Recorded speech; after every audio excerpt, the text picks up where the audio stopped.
Y está conectado con nosotros en este instante Eduardo Soto. Él es colega periodista y editor de diario El Tiempo de Colombia. Muy buenas tardes, Eduardo. Gracias por estar aquí en DNews. Te saluda César García.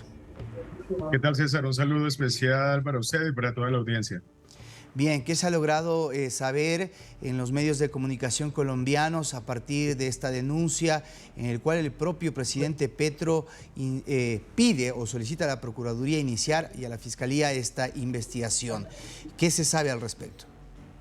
César, de momento lo único que se tiene son las declaraciones de la exesposa del hijo mayor del presidente Gustavo Petro, en el sentido de que su expareja habría recibido dinero de parte de dos personas con vínculos con el narcotráfico. De hecho, una de ellas ya había pagado algún tiempo de prisión en Estados Unidos. Eso, por supuesto, ha causado mucho revuelo. Fiscalía anunció una investigación precisamente a pedido del propio presidente Gustavo Petro, que pareció adelantarse a una revelación periodística en ese sentido, y la Procuradora General de la Nación también anunció una investigación contra Nicolás Petro, toda vez que él es miembro de la Asamblea Departamental del Departamento del Atlántico, donde él precisamente tenía aspiraciones políticas en el sentido de probablemente aspirar a ser el próximo gobernador de este departamento caribeño colombiano. Hasta el momento se tienen solamente esos datos, esas denuncias. Ella dice que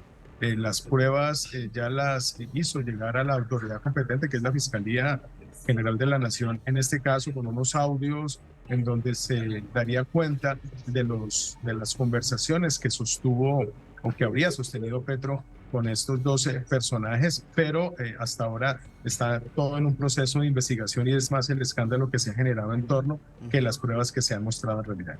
¿Y en qué contexto se produjeron estas declaraciones de la ex esposa? ¿Ella tal vez asentó una denuncia en la fiscalía o todo es mediático? Primero hubo una denuncia mediática, fue una revelación que se hizo a través de la revista Semana, y posteriormente ya los fiscales tuvieron ya un primer contacto, un primer acercamiento con la ex esposa del señor Nicolás Petro, para ahondar más en cuáles son las pruebas que ella tiene y ya configurar un caso en particular. Pero en realidad, aparte de esta declaración, de lo que se está acusando, o al menos de lo que dijo Petro, que solicitaba la investigación, es en torno a este proceso de la paz total. ¿Qué se sabe al respecto de estos procesos irregulares de negociación para poder incluir a delincuentes dentro de los grupos que están actualmente dialogando con el gobierno? Las informaciones de inteligencia que se han venido manejando hablan de que hay intentos desesperados de muchos grupos criminales para ser incluidos en esta denominada paz total, que es la iniciativa del presidente Gustavo Petro para poner fin de alguna manera a las actividades delincuenciales relacionadas con el narcotráfico. Entonces, según esas informaciones de inteligencia, todos estos narcos están haciendo esfuerzos desesperados para ser incluidos o para lograr beneficios en todo lo que se denomina la ley de sometimiento y la ley de paz total. Entonces, este episodio en particular de los supuestos dineros que habría recibido el hijo de Gustavo Petro está enmarcado en esa intención. Ya antes de que Petro fuera presidente, ya se había denunciado que su hermano precisamente había estado visitando a capos del narcotráfico en algunas cárceles, como por ejemplo la cárcel de La Picota aquí en Bogotá. No se sabe exactamente para qué. En ese entonces se habló del pacto de La Picota, que era una especie como de acuerdo para que estos grupos delincuenciales se sumaran a la iniciativa de paz del presidente Gustavo Petro. Pero esta paz total pues tiene muchas caras, muchas aristas, porque por una parte es el proceso de paz que en este momento se está llevando a cabo con el Ejército de Liberación Nacional, con la guerrilla del ELN, pero también están los aparentes contactos con este tipo de grupos al margen de la ley, que también quieren quedar cobijados en este programa especial del gobierno. Ahora bien, el presidente Gustavo Petro, quien acusó, al hijo de Gustavo Petro, ha dicho que el presidente no tiene de momento nada que ver, que él no sabía que eso estaba sucediendo, que ese dinero tampoco llegó a las arcas de la campaña, pero por supuesto es un tema que involucra no solamente al hermano, sino también al hijo mayor, y es natural el escándalo y el impacto mediático que eso ha generado. ¿Y qué se sabe sobre la relación del presidente Petro con su ex nuera? Tal vez hubo algún contacto en el cual ella le habría manifestado al presidente sobre sus sospechas de esta denuncia de un financiamiento por parte del narcotráfico. Parece que ella ya había tenido un primer acercamiento con él. Ella en todo momento se ha encargado de decir que para ella es claro que el presidente Petro no sabía nada de estos contactos y tampoco nada de que habían sido entregados estos dineros.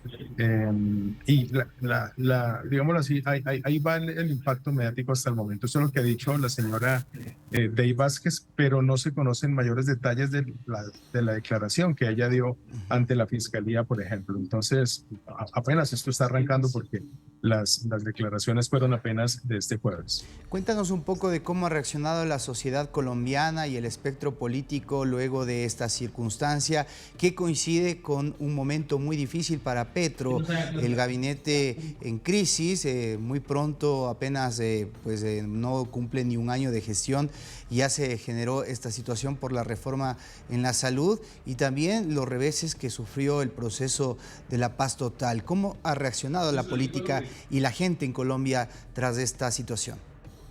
La verdad hay mucha perplejidad, hay mucho temor de que estemos reeditando una situación que la sociedad colombiana había vivido años atrás con la elección del presidente Samper.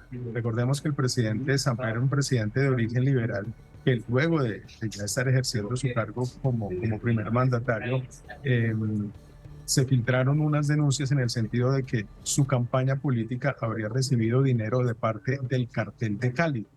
Finalmente, el presidente nunca renunció, pero sí se comprobó que habían entrado dineros del narcotráfico a su campaña, que de hecho, al parecer, una parte no entró completamente, sino que la persona que lo recibió aparentemente se habría quedado con ese dinero, tanto así que el presidente Samper en aquel entonces perdió la visa estadounidense, ya que el gobierno de ese país estaba absolutamente convencido de que esos dineros calientes sí habían entrado a esa campaña. Entonces, de alguna manera, eso es reeditar lo que sucedió en aquel entonces. El presidente Samper dijo en aquellos años que si había entrado dinero a su campaña había sido a sus espaldas, y esa frase ha llegado hasta ahora de alguna manera reeditada porque es un escándalo en el que aparentemente se habría intentado entregar dinero a la campaña de Petro presidente a espaldas del mismo candidato. Entonces, obviamente, la repercusión mediática y la repercusión en la sociedad ha sido bastante fuerte, como bien lo explica César, en la que se puede considerar la peor semana del tiempo que el presidente ha estado en el mandato, porque no solamente tuvo una crisis ministerial precisamente a cuenta de la reforma de la salud, que cada vez se ve más empantanado su curso en el Congreso de la República. Ahora sale este escándalo con su hermano y su hijo.